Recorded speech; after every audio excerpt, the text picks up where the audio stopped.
Seiring dengan perkembangan teknologi dan minat masyarakat yang semakin besar dalam bidang industri kecantikan rambut dan makeup, kami meluncurkan program belajar dengan sistem hybrid, yaitu suatu program di mana peserta mendapatkan pengajaran dengan metode Rudi Hadiswarno secara online dan dapat melakukan praktek bersama mitra kami yang sudah sistem hybrid ini dapat memudahkan para peserta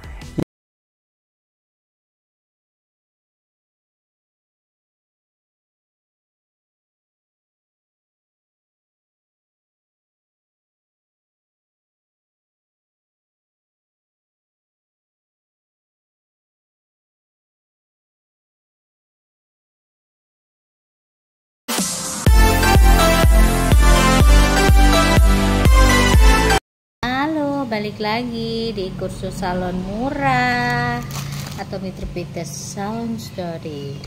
Jadi di video kali ini aku mau jawab pertanyaan ya. Aku lama banget gak bikin video, aku repot pol. Jadi ini ada yang WA aku nggak tahu sih kalau di sini sih namanya Naura ya. Jadi dia ada WA aku gini. Kak, aku bingung, maaf kak, aku baru buka salon tapi terkendala modal, jadi cuma smoothing sama potong rambut doang. Gimana caranya kak supaya rame? Saya penggemar kakak, suka nonton channelnya YouTube kakak. Salon saya masih di rumah, posisinya masuk ke dalam. Jadi salon ini ning jero gang. Terus jadi gini ya, kamu salon, kamu punya skill potong rambut tok, itu sudah jadi duit. Nggak perlu malu, karena skill potong rambut itu nggak dimiliki sama orang. Dalam arti itu nggak semua fashion stylist, dalam arti stylist rambut ya, itu dia jago motong ya. Nggak semuanya, kadang hanya sekedar cuman jago ngewarna, jago smoothing tapi potongnya minus, ada yang kayak begitu. Tapi kalau keahlian kamu cuma potong rambut, terus ditambah lagi ada keahlian lain smoothing rambut, nggak ada masalah, kamu buka aja, nggak perlu malu. Urusan soal nanti treatment yang lainnya itu bisa menyusul. Yang penting utamanya orang di salon, mesti punya usaha salon, itu harus pinter motong. Kamu buka smoothing tok itu loh ya, itu sudah bisa jadi duit kalau ngerjakno kamu itu bener. Kalau hasil smoothingan kamu itu nggak ada cacat, maksudnya diterima orang banyak, meskipun cuman salon cuman ada smoothing toh, itu sudah pasti menguntungkan ya, karena tidak semua orang bisa ngerjain smoothing ya. Jangan yang kalian lihat itu ya, misalkan di media sosial itu kayak wapi, dalam arti dicatokin masuk segala macem. Kalau menurutku ya, kalau untuk kalian pelurusan itu ya mendingan ya lurus aja. Kalau urusan nanti styling itu beda lagi cerita, itu suka-suka yang ngerjain. Tapi kalau untuk pelurusan apalagi sudah kena obat smoothing itu harusnya ada lurus nyatonya. Jadi buat siapa ini namanya Naura, terusin aja meskipun keahlian kamu cuman potong rambut sama smoothing. Kalau urusan treatment yang lain bisa belajar nyusul ya. Yang penting kamu belajarnya bukan asal-asalan, bukan asal comot dari YouTube sana YouTube sini. Karena apa? Kalau kita nggak punya basicnya, kita comot sana comot sini, customer hanya sekedar kita pakai untuk praktek, ya jangan. Lebih baik kalian atau kamu asah ilmumu dulu kalau misalkan mau nambah treatment yang lain, supaya customer kamu itu percaya sama kamu kalau kamu ini bener-bener bisa, bukan karena lihat sana lihat sini. Terus lagi dia ada tanya lagi ke aku, tanyanya gini, kak aku kan belum punya asisten, maklum baru buka. Nah terus aku keteteran waktu itu, ada 4 orang, yang 2 orang lagi disuruh pulang tapi sudah aku kasih obat step 2 tapi belum dicatok. Nah nanti aku suruh dicatok ke salon aku lagi, udah 2 hari, itu gimana kak? Apakah jadi masalah ke rambutnya? Sebenarnya jadi masalah apa enggak itu pasti ada aja masalah. Contohnya kalau masalah di rambutnya itu gini, kalau kamu habis ngerjain smoothing, keadaan salon kamu rame dan kamu ngerjain sendirian, kayak cerita kamu barusan itu, kamu sudah selesai proses step 1, Sudah selesai proses step 1, otomatis sudah kamu catok, terus habis itu sisa di netral. Nah, netral pun sudah kamu kasih netral, terus habis itu kamu cuci. Terus habis itu belum kamu catok. Apakah jadi masalah? Sebenarnya waktu rambut kita kasih netral di saat step kedua itu kan sudah menghentikan proses pelurusan. Ya, jadi misalnya catok kamu itu mateng, dia akan tetap lurus meskipun belum kamu catok. Tapi fungsi dari catokan yang kedua itu hanya sekedar styling, ibaratnya pemantapan hasil smoothingmu ini tadi loh. Kalau waktu hasil bagus enggaknya, jadi enggaknya smoothing itu kan kelihatan saat step 2 setelah dicuci. Nah, sekarang yang jadi pertanyaannya, apakah setelah kamu cuci step 2 itu posisi belum dicatok, rambutnya ini lurus atau masih ada bengkok-bengkoknya? Kalau masih lurus, berarti saat pengerjaan step pertama kamu itu benar. Teknikmu benar, cara pencatokanmu juga benar. Tapi kalau setelah step 2 hasilnya ini masih ada gelombang, berarti kamu gagal di step pertama. Nah, ini aku ngomong yang berhasil dulu ya. Kalau misalkan catokanmu matang dan hasilnya smoothing yang pertama itu berhasil dari oleh step pertama itu, terus kamu netral, hasilnya lurus meskipun belum dicatok, itu tidak akan jadi masalah. Karena catokan step kedua hanya styling aja, jadi nggak terlalu berpengaruh. Yang berpengaruh adalah catokan step pertama. Terus lagi, kalau misalkan keadaan rambut saat selesai step kedua itu masih ada gelombang, berarti kamu gagal di step satunya. Itu harus diulang, ya. Dan kembali ke pertanyaan kamu, apakah setelah 2 hari baru kita catok step 2 itu ada masalah atau enggak? Sebenarnya enggak ada masalah. Yang jadi masalah itu ketika customer kamu, kita nggak pernah tahu ya riwayat orang ini pergi kemana, entah kena air hujan, kena air laut, atau kena air apa segala macem. Itu bisa terjadi yang namanya rambut itu kayak apa ya bahasanya itu, kalau bahasa Jawanya itu kayak gumpal gitulah, lengket satu sama yang lain gitu. Nah, dan untuk mengantisipasi hal-hal kayak gitu, itu kan seharusnya orang datang ke salon, keluar dari salon itu sudah beres semuanya, bukan dicicil. Ini kesalahan kamu untuk menghindari yang namanya disalah-salahkan ini tadi loh. Karena pada dasarnya jiwa manusia adalah jiwa komplain, ya. Mau kamu serapi apapun ngerjain, kamu sampai sembah-sembah, giliran urusan rambutnya bermasalah, ya kena juga kamu. Itulah jeleknya sifat manusia. Makanya usahakan kalau kapasitas diri kamu ini tidak bisa mumpuni untuk megang customer dalam jumlah banyak, cari pegawai. Kalau nggak gitu ditolak, dikasih hari yang lain. Supaya apa? Citra kamu tetap baik-baik saja. Kita nggak pernah tahu loh, orang ini belum dicatat step 2, terus habis itu dia entah kena air hujan atau gimana, nanti akhirnya rambutnya, kadang ada beberapa ya, rambut kalau kena air yang mengandung garam itu memang kadang agak ngeriting sedikit. Karena aku pernah ketemu customerku kayak gitu. Terus lagi sampai lali aku rek. Ini loh, apa sih namanya? Aduh, saya lali deh.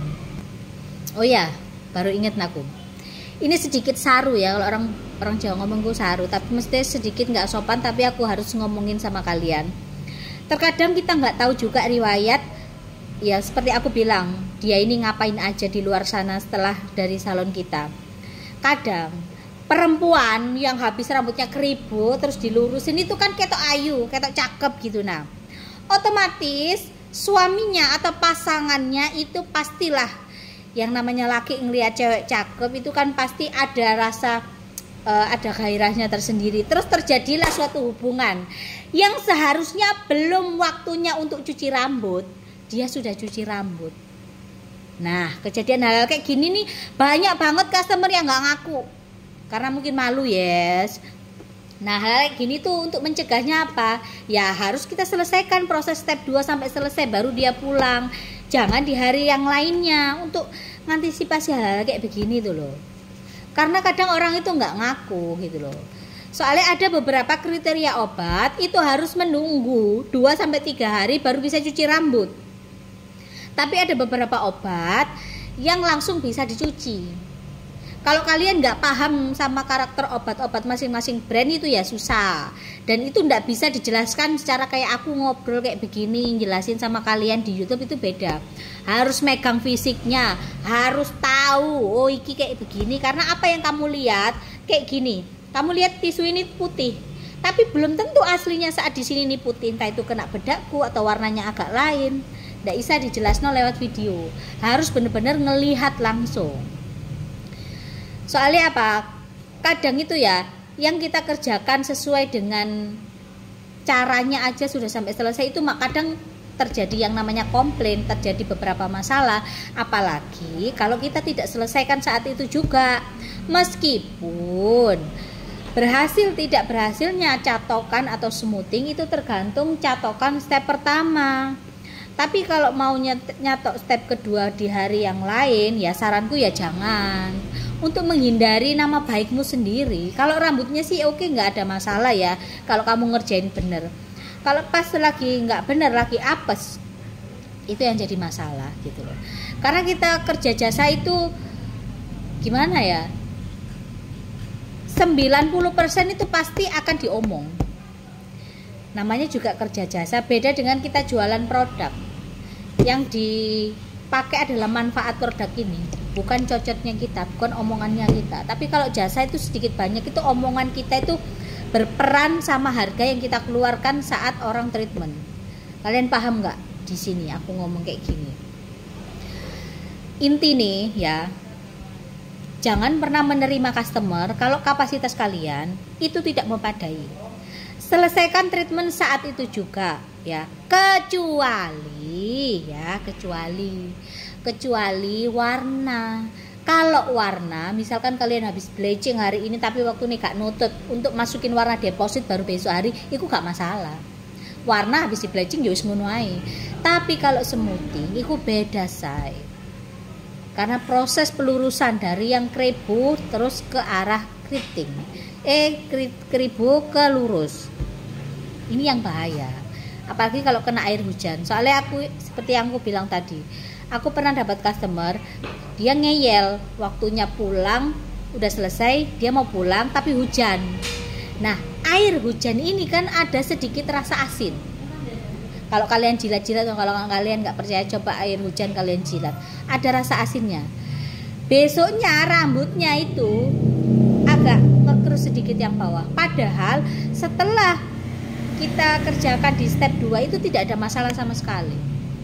Nah, hal-hal kayak gini loh, kita sudah proses selesai aja, masih ada aja kejutan-kejutan yang lain. Apalagi kalau dibawa ke rumah, posisi belum kelar, untuk menjaga mulut-mulut yang nggak baik ini tadi loh. Kadang kan orang suka ngomong yang aneh-aneh. Jadi usahakan kalau ngerjain apapun itu selesaikan saat itu juga. Terus ini ada lagi nih.